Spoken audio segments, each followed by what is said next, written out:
안녕하세요. 세종시 보건소 고혈압 당뇨병 등록교육센터의 이애정 영양사입니다. 당뇨병 영양교육 시작하겠습니다. 목차로는 당뇨병의 위험 요인과 식생활 관리의 필요성, 건강하게 식사하는 원칙, 당뇨병의 식사 계획 방법, 식생활 속 혈당 관리 방법을 알아보겠습니다. 첫 번째로 당뇨병의 위험 요인과 식생활 관리의 필요성에 대해 알아보겠습니다. 우선 화면에 보이는 것 중에 나에게 해당되는 것이 어떤 것들이 있는지 살펴봅시다. 유전, 나이, 임신, 스트레스, 과음과 흡연, 운동 부족, 비만, 과식, 고혈압이나 다른 질환 부유. 지금 소개된 것들이 당뇨병을 일으키는 요인입니다. 이 중 세 가지 이상 해당되는 것들이 있을 텐데요. 식생활과 관련된 당뇨병 위험 요인은 과식과 비만입니다. 당뇨병 환자나 당뇨 전 단계이신 분들은 위의 위험 요인을 줄이기 위해 노력해 주셔야 합니다. 당뇨병 관리에서 세 가지 주요 관리 방법으로는 식사 관리, 약물 관리, 운동 관리가 있습니다. 오늘은 그중 식사 관리에 대해서 알아보겠습니다. 식사 관리는 무엇 때문에 할까요? 첫 번째, 식사 관리를 하면 정상치보다 많이 올라간 혈당을 안정시키는 데 좋은 영향을 줍니다. 두 번째, 식사 관리를 잘함으로써 고혈압, 이상지질혈증, 비만과 같은 당뇨병에 쉽게 동반되는 질환과 당뇨병으로 인한 합병증을 예방할 수 있습니다. 대부분의 환자들이 처음에는 당뇨병을 대수롭지 않게 여기다가 5년, 10년이 지나 합병증이 나타나기 시작하면 그제서야 관리를 시작하는데 이러한 병들이 생기지 않도록 미리 막을 수 있다면 더욱 좋겠죠. 마지막으로 좋은 영양 상태를 유지할 수 있습니다. 당뇨병의 식사 원칙으로 어떤 것들이 있는지 볼까요? 식사를 통해 건강하게 혈당을 관리하기 위해서는 당뇨병의 식사 원칙을 알고 지키는 것이 필요합니다. 첫 번째로 하루 세 끼는 규칙적으로 제때 맞추어 꼭 섭취하도록 합니다.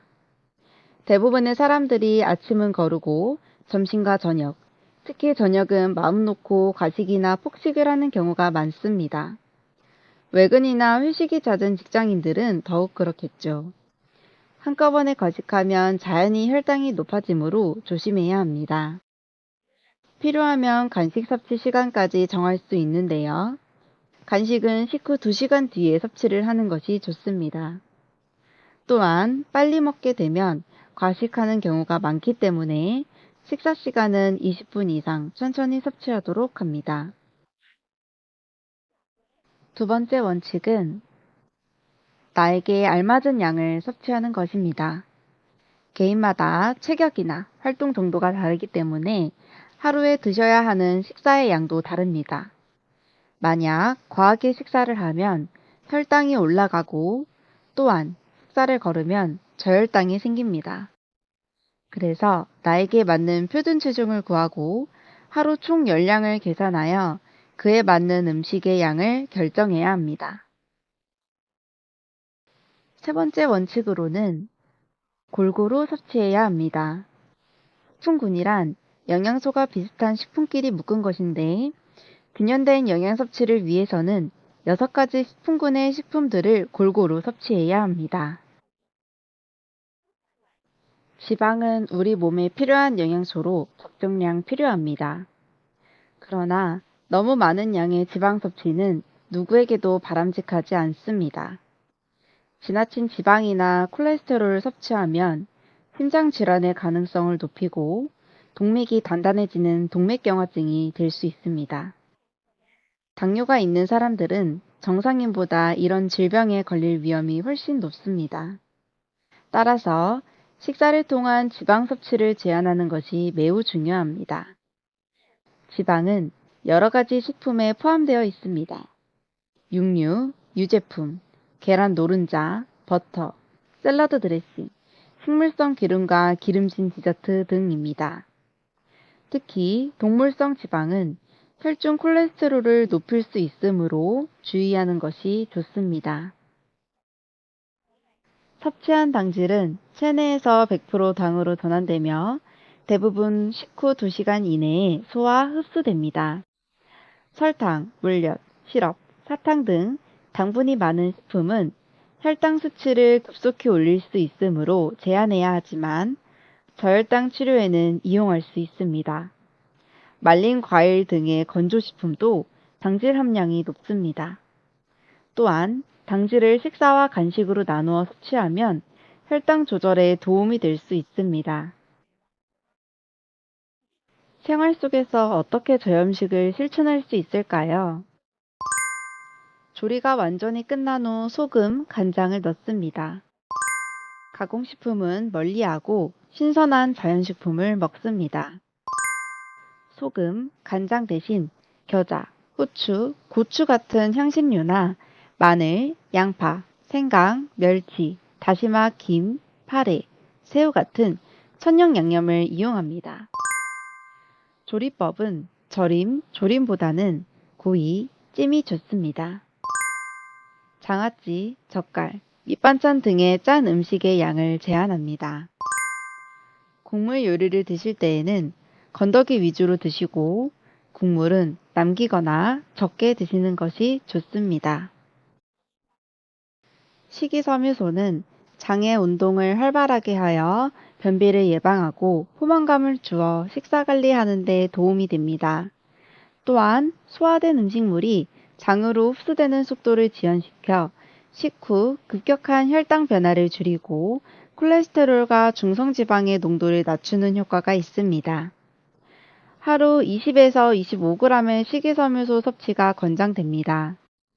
식이섬유소 섭취를 증가시키려면 흰 쌀밥보다는 잡곡이나 도정이 덜 된 곡류, 콩류 등을 선택하도록 합니다. 채소나 해조류의 섭취를 늘립니다. 채소는 즙보다는 생채소로, 과일도 주스보다는 생과일을 이용하여 껍질째로 섭취를 하시는 것이 좋습니다. 당뇨병 환자들이 술을 마시면 혈당 관리에 영향을 미치므로 주의해야 합니다. 술은 혈당 조절이 잘 되는 경우에만 한 잔에서 2잔 정도 마시는 것이 가능하며 간질환, 이상지질혈증, 비만한 당뇨인의 경우 술을 마시지 않도록 합니다. 특히 공복이나 운동 직후에 술을 마시지 않도록 합니다. 음주 다음 날 아침 저혈당이 나타날 수 있으므로 혈당 검사와 아침 식사를 거르지 않도록 합니다. 당분이 많은 술인 과실주, 곡주, 칵테일, 발효주 등은 혈당을 높일 수 있으므로 피해야 하며 술을 마실 때에는 천천히 마시고 도수가 높은 술은 희석해서 마시는 것이 좋습니다. 또한 일부 약물과 알코올을 함께 복용하지 않도록 합니다. 그렇다면 당뇨병의 식사 계획은 어떻게 짜야 할지 알아보겠습니다. 당뇨병의 식사 계획을 짜는 순서는 나에게 맞는 표준 체중을 계산하고 이를 통해 하루 필요 열량을 산출합니다. 각자 본인에게 맞는 하루 필요 열량에 따라 섭취해야 할 식품군별 교환 단위수를 확인하고 끼니별로 교환 단위수를 배분합니다. 그리고 식품 교환표를 이용하여 식품을 선택하고 조리법을 선택하여 줍니다. 첫 번째로 표준 체중을 구해보겠습니다. 일상생활에서 건강 유지에 가장 적절한 체중을 표준 체중이라 하며 이는 성별, 신장에 따라 다릅니다. 비만한 당뇨병 환자는 가급적 표준 체중까지 줄이려고 노력해야 하지만 그렇지 못할 경우라도 보통 현재 체중의 5에서 10%를 줄인 체중을 체중 감량의 1차 목표로 하고 차차 표준 체중에 가깝게 되도록 체중 조절을 시도해 볼 수 있습니다. 표준 체중을 구하는 방법에는 여러 가지가 있으나 비교적 쉽고 정확한 방법으로 키를 미터로 환산한 후 제곱한 것에 남자는 22, 여자는 21을 곱하면 됩니다. 예를 들면 키가 170cm인 남자의 표준 체중은 1.7 곱하기 1.7 곱하기 22 해서 63.6kg입니다. 하루에 섭취할 음식의 총 열량은 개인의 표준 체중과 신체 활동 정도에 따라 다릅니다. 예를 들어 운동선수나 심한 노동일을 하는 경우 하루 종일 의자에 앉아 사물을 보는 경우보다 더 많은 열량을 섭취해야 합니다. 하루 총 열량을 계산하는 방법은 표준 체중의 활동 정도별 해당 열량을 곱하여 얻습니다. 예를 들면 표준 체중이 60kg인 주부가 보통 활동을 한다면 하루에 필요한 총 열량은 60 곱하기 30 해서 1800칼로리입니다. 한편 임산부나 수유부는 하루 총 열량 요구량이 많아지므로 위에서 계산한 열량에 300에서 500칼로리를 추가합니다. 임신 동안에는 약 10kg의 체중 증가가 있기 때문입니다. 어린이나 청소년은 성장을 고려하여 하루 필요 열량을 결정하여야 합니다. 그러나 각자의 연령, 평소 식습관 및 실제 섭취량, 활동량에 따라 총 열량을 산정하는 데 고려해야 할 사항들이 많습니다. 따라서 개인에 알맞은 정확한 총 섭취 열량을 알아보기 위해서는 영양사와 상담하실 것을 권합니다. 1800칼로리 식단의 경우 공유군 섭취량인 3회는 아침 1회, 점심 1회, 저녁 1회로 적절히 분배하여 먹을 수 있습니다. 만약 점심을 적게 먹고 싶으면 아침 1.5회, 점심 0.5회, 저녁 1회로 구성하여도 무방합니다. 채소를 섭취량인 7회는 아침 2회, 점심 2회, 저녁 2회, 간식 1회로 분배하여 먹을 수 있습니다. 식품 교환표는 우리가 먹는 식품들을 영양소 구성이 비슷한 식품끼리 모아서 6가지 식품군별로 분류한 표입니다. 같은 식품군 내에서는 영양소 함량과 열량이 같은 식품의 무게를 정하여 바꾸어 먹을 수 있도록 하였는데 이를 1인 1회 분량이라고 합니다. 바꿔 먹기란 식품교환표에서 보셨듯이 동일한 식품군에 해당하는 것끼리 바꿔 먹기를 할 수 있어서 필요한 영양소를 부족하지 않게 골고루 섭취하면서 다양한 식품을 선택할 수 있도록 하는 것입니다. 예를 들어 곡류군에 속하는 밥, 식빵, 삶은 국수의 경우 1회 분량으로 서로 바꾸어 먹을 수 있습니다. 하지만 어육류군이나 과일군 같은 다른 군에 속해 있는 식품군과는 바꾸어 먹을 수 없습니다. 식품교환표에 대해 더 자세히 알아보겠습니다. 첫 번째로 곡류군입니다. 곡류군은 대부분 탄수화물로 구성되어 있고 밥, 빵, 감자, 고구마, 식빵, 떡, 비스킷 등이 곡류군에 속합니다. 탄수화물은 우리가 활동하는 데 필요한 에너지와 두뇌 활동하는 데 필요한 에너지를 제공합니다. 과잉 섭취 시 당뇨, 고혈압, 성인병, 비만 등을 유발합니다. 옆에 보이는 표는 곡류군의 1회 섭취 분량입니다. 두 번째로는 고기, 생선, 달걀, 콩류입니다. 이 식품군은 주로 단백질로 구성되어 있습니다. 하지만 고기, 생선, 달걀, 콩류에는 단백질뿐만 아니라 지방도 들어가 있기 때문에 고지방군은 피하고 중지방, 저지방군을 섭취해 주시는 것이 좋습니다. 예를 들어 삼겹살, 갈비 같은 고지방 식품 대신 앞다리살, 등심, 두부, 콩류 같은 중지방, 저지방 식품으로 섭취해 주시는 것이 좋습니다. 단백질은 우리 몸의 피와 근육을 만들어주고 면역력을 높여줍니다. 과잉 섭취 시 신장에 부담을 줄 수 있습니다. 옆에 보이는 표는 고기, 생선, 달걀, 콩류의 1회 섭취 분량입니다.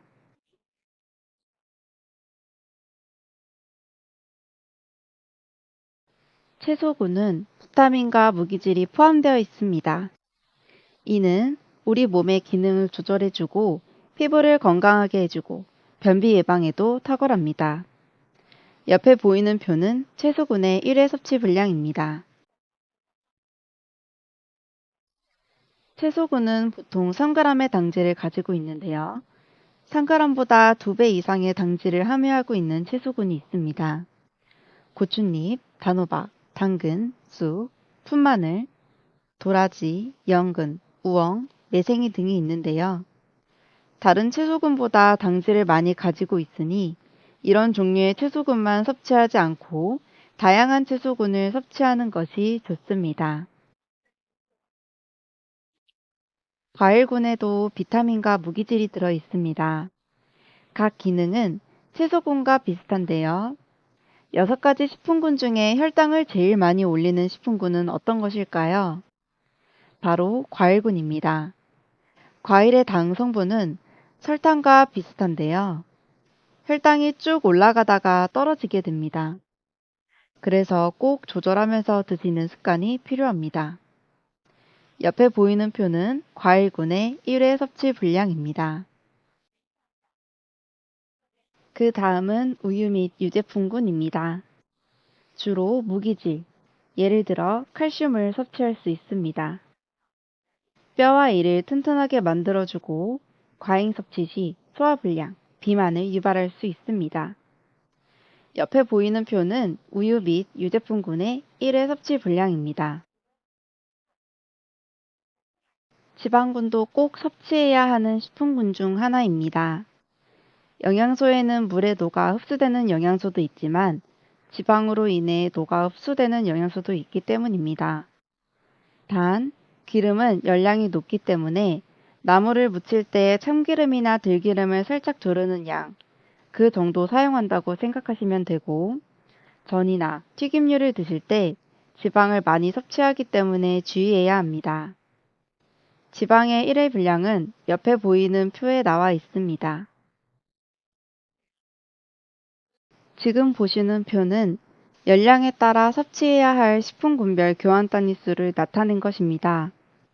만약 하루에 1800칼로리를 섭취해야 한다면 식단 작성 시 곡육은 3회, 어육육은 3.5회, 채소군 7회, 우육은 1회, 과일군 2회로 나누어 구성합니다.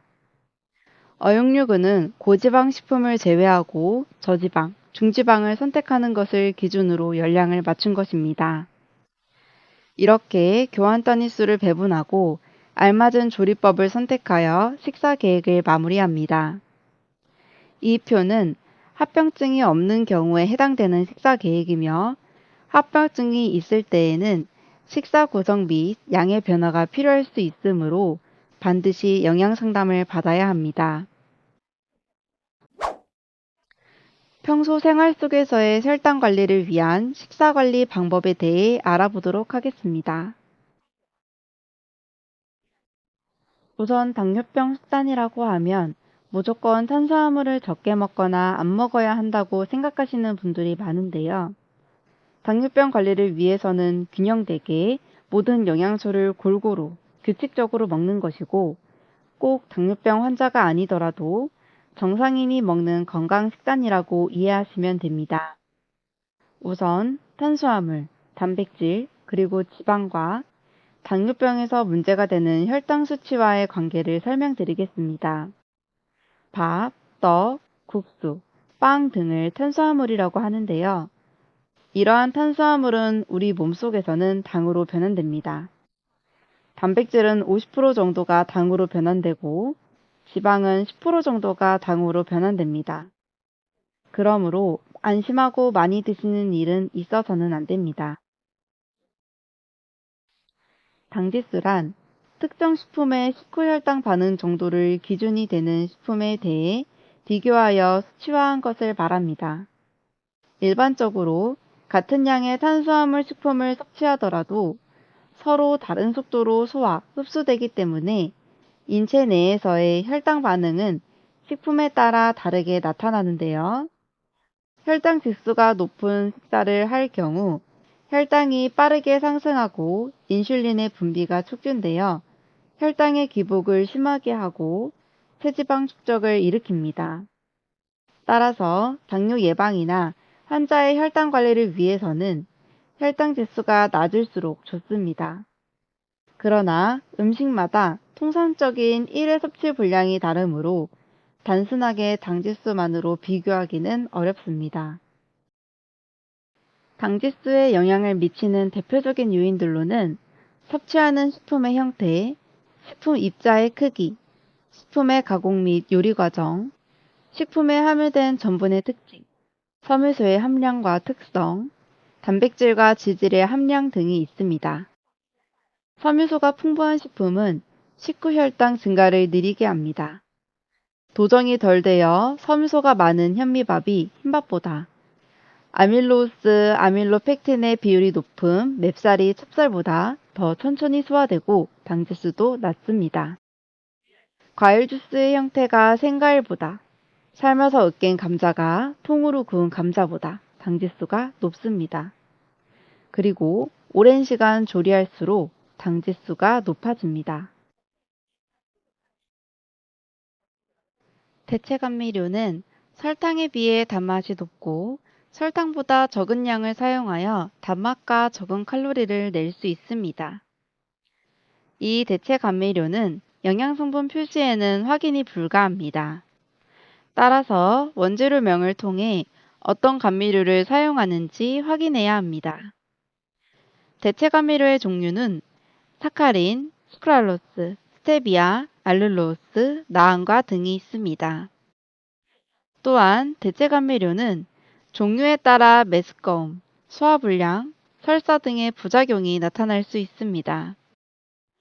따라서 대체 감미료의 이용은 열량을 적게 섭취하는 데 도움이 되지만 마음 놓고 많이 섭취하는 것은 금물이고 설탕 대신 건강하고 안전한 대안으로 여겨서는 안 됩니다.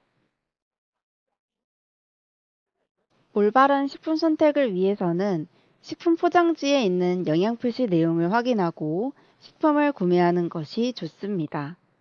영양 표시는 열량, 탄수화물, 당류, 단백질, 지방, 포화지방, 트랜스지방, 콜레스테롤, 나트륨 등을 나타낸 것으로 영양 표시를 통해 제품이 가진 영양소와 양에 대한 정보를 알 수 있습니다. 1회 제공량은 1회 섭취하기에 적당한 양을 뜻하고 몇 회 제공량을 먹느냐에 따라 열량과 영양성분 섭취량이 달라집니다. 따라서 영양 표시를 읽을 때 1회 제공량과 총 제공량을 확인해야 합니다. 혈당 조절을 위해서는 탄수화물과 당류의 섭취를 확인해야 함을 강조합니다. 저혈당이란 혈액 속의 포도당 농도가 필요량보다 모자라는 상태로 혈당이 70 이하일 때를 말합니다. 식사량이 갑자기 줄었거나 식사 시간이 예정된 시간보다 훨씬 지연된 경우 또는 운동을 무리하게 하거나 공복 상태에서 운동을 하였을 경우 많은 용량의 인슐린이나 경구약을 투약하였을 경우 저혈당이 생길 수 있습니다. 저혈당의 증상은 그림과 같이 식은땀, 어지러움, 불안, 손끝 저림과 같은 초기 증상을 시작하여 심해지면 시력 이상이 오기도 하고 말투도 어눌해지고 위험하면 실신까지 할 수 있습니다. 이러한 증상을 느낄 때 혈당 검사를 하여 70 이하이면 꿀 1큰술, 요구르트 1개, 사탕 3, 4개 또는 가당 과일 주스 반컵 등을 선택하여 마셔줍니다. 이러한 단순 당질이 혈당을 빨리 올려 저혈당에 대처할 수 있습니다. 지방이 포함된 초콜릿, 아이스크림 등은 혈당을 올리는 작용이 지연될 수 있으므로 저혈당 치료에는 적합하지 않습니다. 일단 응급식품을 섭취 후 저혈당이 정상으로 돌아오면 식사를 하든지 하여 혈당을 정상으로 유지시켜줍니다. 지금까지 세종시 보건소 고혈압 당뇨병 등록교육센터의 당뇨병 영양교육이었습니다. 감사합니다.